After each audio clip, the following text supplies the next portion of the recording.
Bismillahirrahmanirrahim. Assalamualaikum warahmatullahi wabarakatuh.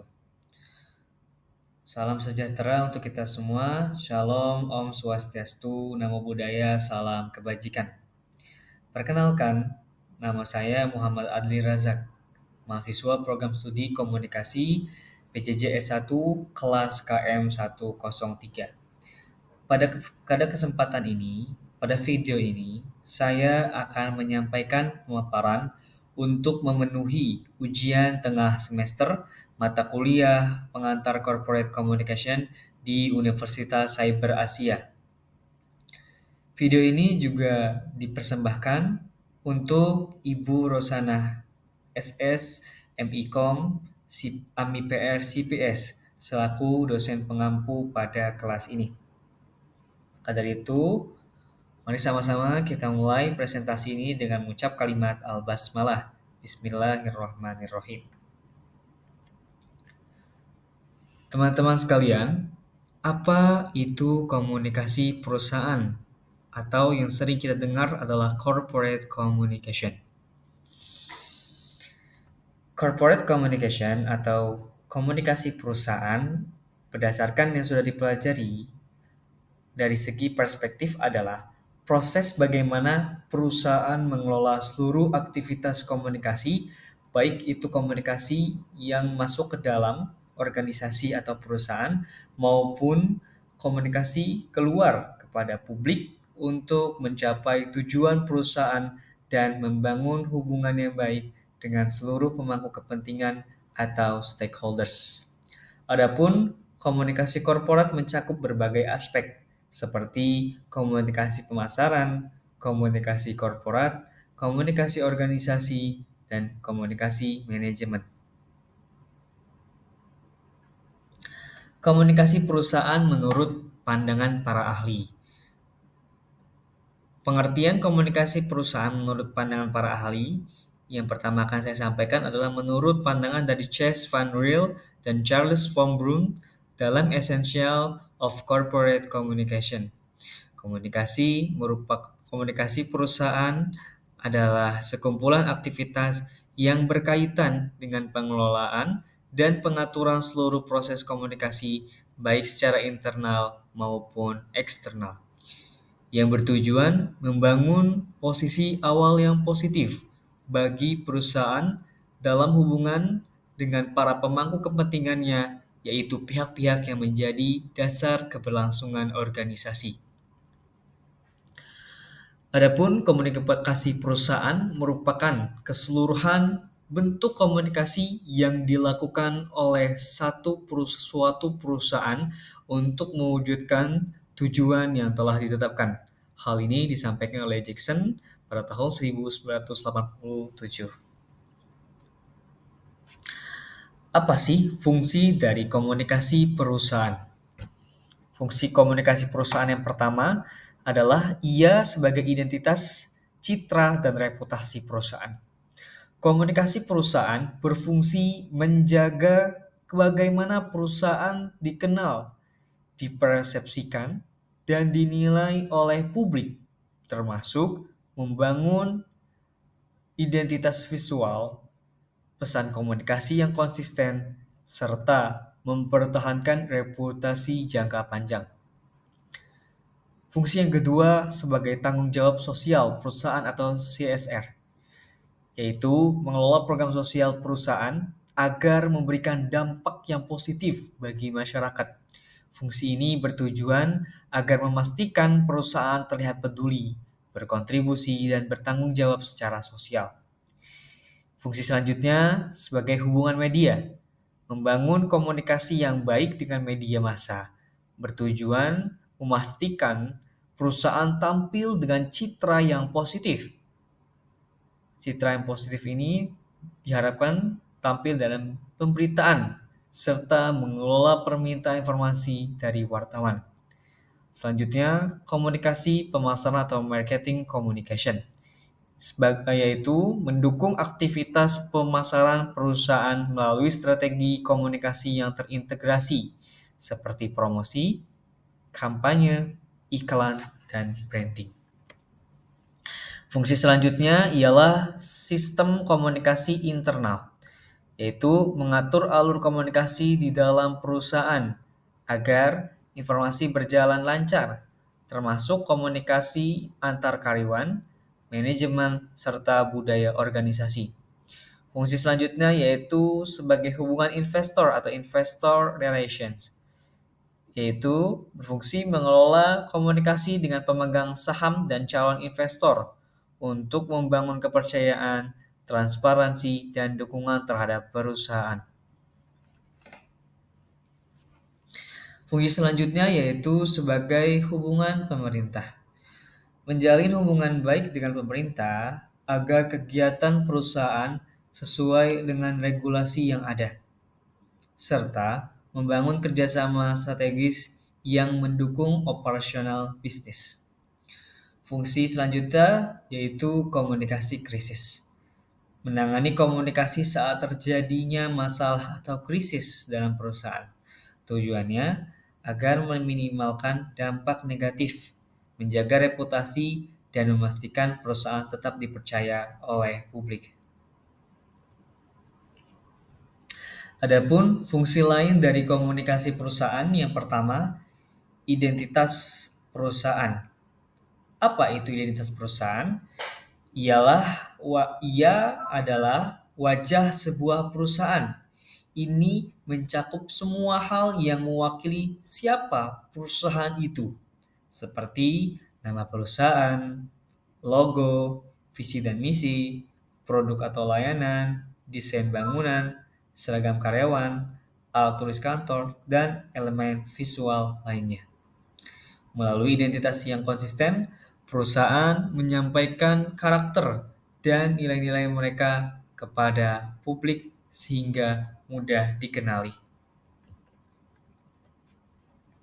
Fungsi selanjutnya ialah sebagai citra perusahaan atau corporate image. Apa itu citra?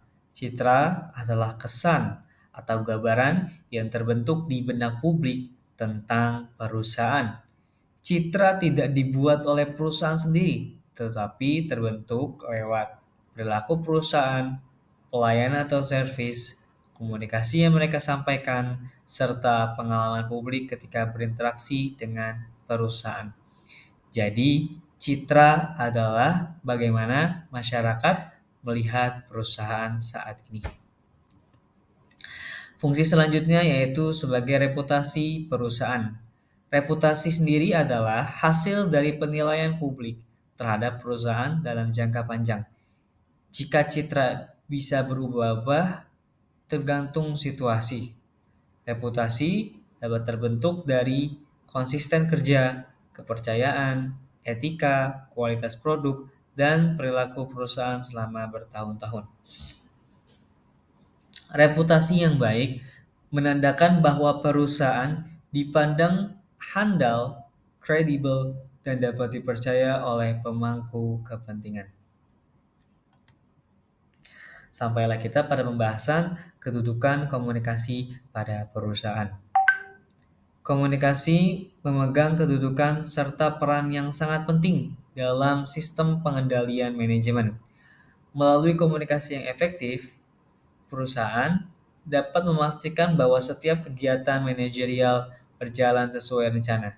Komunikasi menjadi alat untuk mengarahkan karyawan agar memahami tujuan dan standar perusahaan.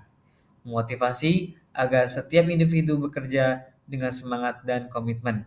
Memantau atau mengamati apakah pekerjaan sudah sesuai prosedur dan sudah mencapai target. Mengevaluasi hasil kerja sehingga perusahaan dapat meningkatkan efisiensi dan kinerja secara berkelanjutan. Dengan demikian, komunikasi yang baik memastikan proses manajemen berjalan secara efisien, terkoordinasi, dan lancar. Fungsi komunikasi dalam pengendalian manajemen. Yang pertama, informatif. Komunikasi menyampaikan informasi penting seperti kebijakan target, prosedur kerja, dan hasil evaluasi. Tanpa informasi yang jelas, pengendalian tidak dapat dilakukan secara efektif. Selanjutnya yaitu regulatif. Komunikasi membantu menetapkan aturan pedoman dan standar kerja agar seluruh aktivitas perusahaan mengikuti garis kebijakan yang sudah ditentukan.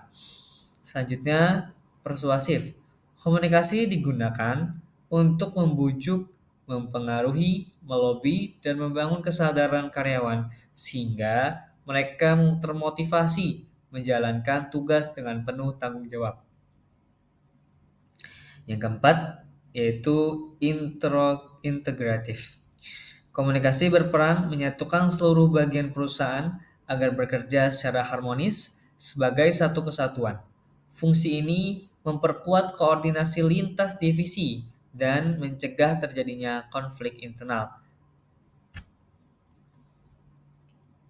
Adapun sampai kita pada pembahasan gaya komunikasi pimpinan yang ideal dalam perusahaan. Sebelum kita lanjut, dalam budaya atau iklim perusahaan ada 6 gaya komunikasi dalam perusahaan. Yang pertama yaitu controlling, equalitarian, structuring, dynamic, relinquishing, and withdrawal. Dari keenam gaya tersebut, gaya komunikasi yang paling ideal, efektif, dan sehat untuk menciptakan suasana kerja yang kondusif, aktif, dan produktif adalah sebagai berikut. Yang pertama yaitu the equalitarian style atau gaya kesetaraan. Ini adalah yang paling ideal. Kenapa paling ideal? Karena dapat membangun komunikasi secara dua arah. Dapat mendorong karyawan berani untuk berpendapat, dapat menciptakan suasana hangat, terbuka, dan kolaboratif, dan sangat bagus untuk teamwork dan kreativitas. Contoh dari the equalitarian style atau gaya kesetaraan dalam komunikasi perusahaan yaitu pimpinan mengajak diskusi terbuka dengan dengan tim atau karyawan.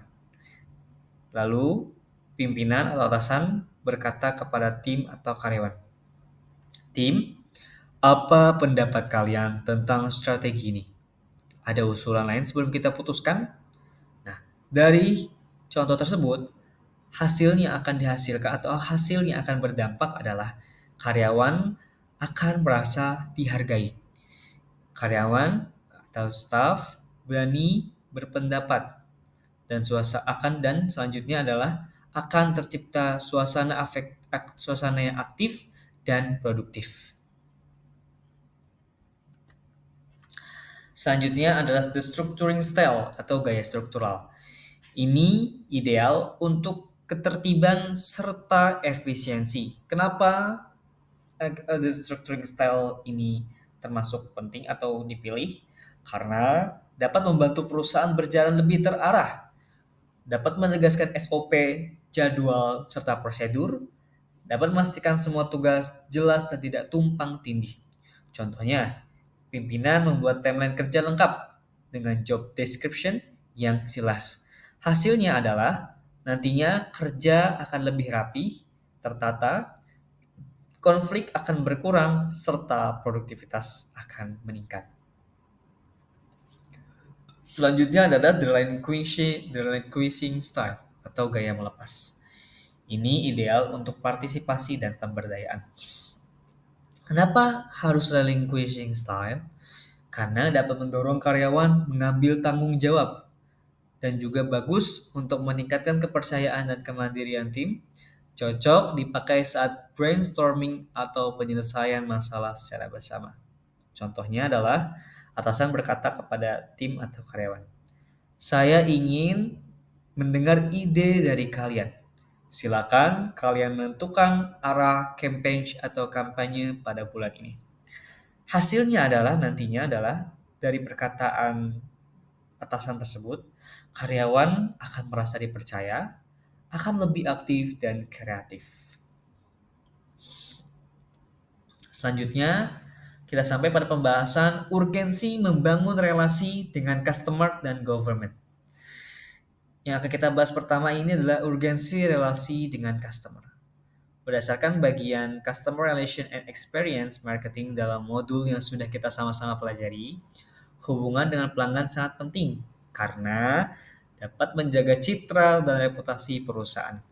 Komunikasi pemasaran yang termasuk hubungan pelanggan berfungsi memelihara citra perusahaan Hal ini sesuai sependapat dengan pendapat Kitchen pada tahun 1999. Selanjutnya, dapat menjamin kepuasan dan pengalaman positif pelanggan. Komunikasi pemasaran mencakup personalized selling, sales promotion, advertising, dan marketing public relation. Semua ini tentu dapat mendukung pengalaman pelanggan yang baik yang akan memengaruhi loyalitas customer atau pelanggan. Selanjutnya adalah membangun hubungan jangka panjang. Pelanggan adalah salah satu dari 5 stakeholder utama selain karyawan, investor, pemerintah, dan publik. Tanpa relasi pelanggan yang kuat, perusahaan pasti akan kehilangan kepercayaan dan pangsa pasar. Selanjutnya adalah urgensi relasi dengan government atau government relations. Bagian Government Relation Handling Public Affairs menjelaskan bahwa pemerintah adalah salah satu pemangku kepentingan paling kuat dan paling peka yang harus dihadapi perusahaan. Urgensinya adalah yaitu yang pertama, pemerintah memiliki kekuasaan untuk mengatur dan membatasi aktivitas perusahaan. Pemerintah dan regulator dapat membatasi, meninjau, menunda, memberi otorisasi, menghukum, bahkan mengawasi kegiatan sektor swasta. Selanjutnya, menjaga kelancaran operasional bisnis. Tanpa hubungan yang baik, proses perizinan, regulasi pelaporan, dan compliance bisa terhambat. Selanjutnya, mencegah risiko hukum dan reputasi. Pemerintah dan pihak non-pemerintah dapat menjadi stakeholder tekanan publik apabila perusahaan gagal memenuhi standar. Selanjutnya, mendapatkan dukungan dan legitimasi. Relasi baik memastikan perusahaan dipandang kredibel, transparan, dan sesuai regulasi. Sampai kita pada tahapan perusahaan dalam membangun relasi dengan customer. Didasarkan pada komunikasi pemasaran dan customer relation dalam modul yang sudah kita sama-sama pelajari. Pada tahap 1, yaitu identifikasi kebutuhan dan ekspektasi pelanggan. Menggunakan berbagai pendekatan seperti data pelanggan, feedback, dan pengamatan pasar. Tahap yang kedua yaitu dengan mengelola komunikasi pemasaran. Jadi kita akan menerapkan elemen komunikasi pemasaran sesuai yang disampaikan oleh Kitchen pada tahun 1999, yaitu advertising, sales promotion, personal selling, marketing public relation. Tujuannya membangun persepsi dan pengalaman positif pelanggan. Pada tahap selanjutnya itu tahap 3, memberikan pengalaman pelanggan atau experience marketing. Tujuan membangun interaksi yang nyaman, responsif, dan bernilai sehingga menciptakan hubungan yang kuat. Selanjutnya adalah tahap selanjutnya yaitu tahap 4 yaitu evaluasi dan penguatan relasi. Memantau kepuasan, respon, serta keluhan pelanggan untuk memperbaiki layanan dan memperkuat kedekatan dengan customer. Kemudian, tahapan perusahaan dalam membangun relasi dengan government. Tadi adalah sebelumnya tahapan perusahaan dalam membangun relasi dengan customer. Ada 4 tahap sesuai dengan yang sudah dipelajari dalam modul. Dan kemudian selanjutnya ini kita tahapan perusahaan dalam membangun relasi dengan government. Berdasarkan bagian government relation pada modul pembelajaran yang sudah sama-sama kita pelajari, tahap 1 yaitu dengan membangun personal relationship. Hubungan pribadi yang berkelanjutan dengan regulator, politisi, dan pejabat pemerintah adalah hal utama. Kepercayaan menjadi fondasi utama. Jadi tahap pertama kita harus membangun personal relationship dulu. Jangan sampai terlewatkan. Karena hal ini menjadi fondasi utama. Kepercayaan itu adalah fondasi utama. Yang kedua adalah tahap kedua adalah menentukan timing yang tepat. Government relation harus mengelola informasi yang diberikan kepada regulator pada waktu yang tepat, terutama saat proses pengaturan berlangsung. Tahap ketiga, menyediakan informasi secara objektif. Pemerintah membutuhkan data yang objektif. Maaf.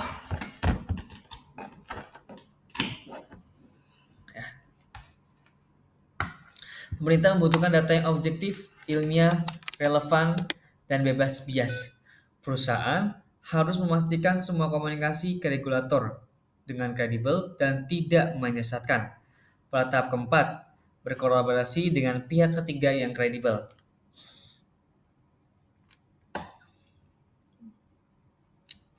GR atau Government Relation dianjurkan bermitra dengan lembaga eksternal yang kredibel untuk memperkuat objektivitas data dan perusahaan. Yang selanjutnya, tahap kelima adalah penjelasan kebijakan dan komunikasi. Perusahaan harus menyiapkan regulasi internal, laporan kepatuhan, dan dokumen yang dibutuhkan secara regulasi atau dibutuhkan oleh regulator. Selanjutnya, memahami perbedaan identitas, citra, dan reputasi. Untuk memahami komunikasi korporat, penting bagi perusahaan untuk membedakan antara identitas citra dan reputasi, karena ketiganya berhubungan tetapi memiliki fokus yang berbeda. Yang pertama, identitas perusahaan. Identitas adalah cara perusahaan menunjukkan siapa mereka sebenarnya, baik melalui desain, perilaku, maupun komunikasi. Identitas menggambarkan kepribadian perusahaan yang ditampilkan secara sadar melalui simbol, logo, perilaku karyawan, gaya komunikasi, dan budaya kerja. Hal ini saya rangkum dari pendapat Margulis pada tahun 1977, Ollins pada 1978, dan Selem and Silem pada 1975. Contohnya adalah perusahaan Apple menampilkan identitas minimalis melalui desain produk, toko, dan gaya komunikasinya. Selanjutnya, Bank Syariah menampilkan identitas lewat simbol-simbol religius, layanan berbasis syariah, serta aturan operasional sesuai nilai-nilai Islam. Pemahamannya adalah identitas sama dengan apa yang perusahaan tunjukkan tentang dirinya atau branding. Selanjutnya, citra perusahaan atau corporate image. Citra adalah kesan yang terbentuk di benak publik setelah melihat, mengalami interaksi dengan perusahaan. Citra muncul dari bagaimana publik melihat, mendengar, membaca, atau mengamati perilaku perusahaan. Sumber ini berasal dari definisi citra dalam modul, termasuk pendapat yang saya rangkum dari pendapatnya ahli Dowling pada tahun 1986. Contohnya adalah pelanggan melihat pelayanan ramah di restoran, maka akan terbentuk sebuah pemikiran bahwasannya akan terbentuk citra bahwasannya restoran tersebut pelayanannya baik. Masyarakat melihat berita negatif tentang limbah industri, maka akan muncul citra bahwa perusahaan tersebut tidak peduli dengan lingkungan. Pemahamannya adalah citra sama dengan bagaimana publik memandang perusahaan yang tidak selalu sama dengan identitas yang ingin ditampilkan. Selanjutnya, reputasi perusahaan. Reputasi adalah penilaian jangka panjang tentang perusahaan berdasarkan pengalaman publik, informasi dari orang lain, dan pemberitaan media. Reputasi lebih stabil karena terbentuk dari proses waktu yang panjang dan melibatkan persepsi konsumen, investor, karyawan, pemerintah, hingga masyarakat. Sumber ini berasal dari saya rangkum perkataan Topalian 1948, Alveson pada tahun 1990, dan Bromley pada tahun 2000. Contohnya adalah brand Toyota memiliki reputasi baik dalam hal keandalan kendaraan karena konsisten selama bertahun-tahun. Google memiliki reputasi sebagai perusahaan yang inovatif karena terus menghadirkan teknologi baru yang diakui publik. Pemahamannya adalah reputasi sama dengan penilaian jangka panjang terhadap karakter dan konsistensi perusahaan. Adapun perbedaan penyelesaian konflik di perusahaan pemerintah dan non-pemerintah. Yang pertama kita akan bahas adalah perusahaan pemerintah atau BUMN atau instansi negara lainnya. Penyelesaian konflik dalam perusahaan pemerintah biasanya lebih berorientasi pada prosedur dan regulasi.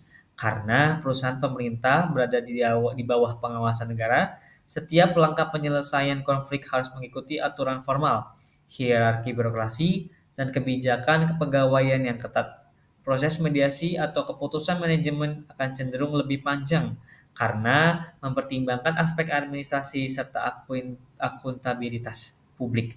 Selain itu, hubungan dengan pemangku kepentingan pemerintah juga lebih sensitif, sehingga konflik harus diatasi secara hati-hati. Selanjutnya, perusahaan non-pemerintah atau swasta. Sementara itu, perusahaan non-pemerintah biasanya lebih fleksibel dan fokus pada efisiensi kerja.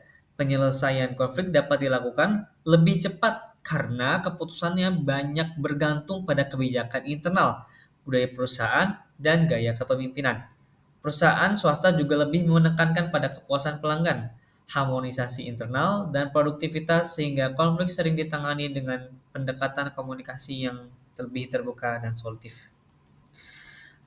Argumentasi yang dapat saya sampaikan bahwasanya perbedaan utama muncul dari karakter regulasi dan struktur organisasi. Di sektor pemerintah, penyelesaian konflik harus mengutamakan kepatuhan pada aturan sejalan dengan konsep hubungan pemerintah atau government relation dalam modul, yang menekankan bahwasannya penting objektivitas, waktu yang tepat, dan prosedur formal dalam penyampaian informasi. Sementara di sektor non-pemerintah, penyelesaian konflik lebih dekat dengan pendekatan hubungan pelanggan dan hubungan masyarakat yang mengutamakan fleksibilitas, komunikasi timbal balik, dan efisiensi kerja. Yang kedua adalah tahapan selanjutnya adalah dari pembahasan yang tadi itu masih dalam argumentasi, kita sampai pada tahapan penyelesaian konflik dalam perusahaan. Meskipun setiap perusahaan punya gaya penyelesaian konflik yang berbeda, secara umum prosesnya mengikuti beberapa tahapan berikut. Yang pertama, ada identifikasi masalah. Tahap pertama adalah memahami akar dari konflik yang muncul. Perusahaan harus mengumpulkan fakta, mendengarkan kedua pihak, dan memastikan masalah yang diperdebatkan benar-benar jelas. Tahap ini mirip dengan konsep public relations sebagai problem solving facilitator, yaitu mengidentifikasi masalah secara sistematis sebelum mencari solusi.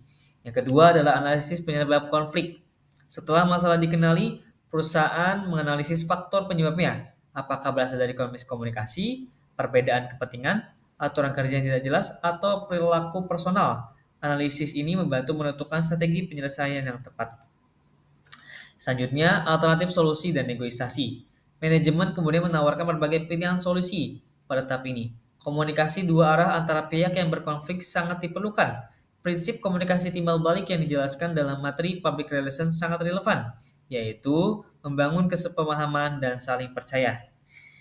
Kemudian tahapan selanjutnya pengambilan keputusan setelah negosiasi. Perusahaan membuat keputusan untuk menyelesaikan konflik dalam perusahaan pemerintah. Keputusan lebih formal dan mengacu pada kebijakan. Sementara di perusahaan pemerintah, keputusan bisa lebih cepat dan pragmatis. Selanjutnya adalah implementasi solusi. Keputusan yang dibuat kemudian dijalankan, tahap ini dapat berupa perubahan kebijakan, mediasi hubungan kerja, penyesuaian tugas, atau pembinaan komunikasi antar pegawai. Evaluasi. Tahap terakhir adalah mengevaluasi apakah konflik benar-benar selesai dan apakah solusi yang diterapkan efektif. Evaluasi ini menjadi dasar perbaikan kebijakan atau prosedur ke depan. Kesimpulan singkatnya adalah perusahaan pemerintah cenderung menyelesaikan konflik dengan pendekatan birokratis dan berbasis regulasi, sedangkan perusahaan non-pemerintah menggunakan pendekatan komunikatif dan fleksibel. Namun, keduanya tetap mengikuti tahapan umum dalam penyelesaian konflik, yaitu dengan identifikasi masalah, analisis, negosiasi, keputusan, implementasi, dan evaluasi. Sekian dapat saya sampaikan. Kurang lebihnya mohon maaf karena masih dalam tahap belajar. Apabila ada kesalahan, mohon bimbingannya. Wassalamualaikum warahmatullahi wabarakatuh.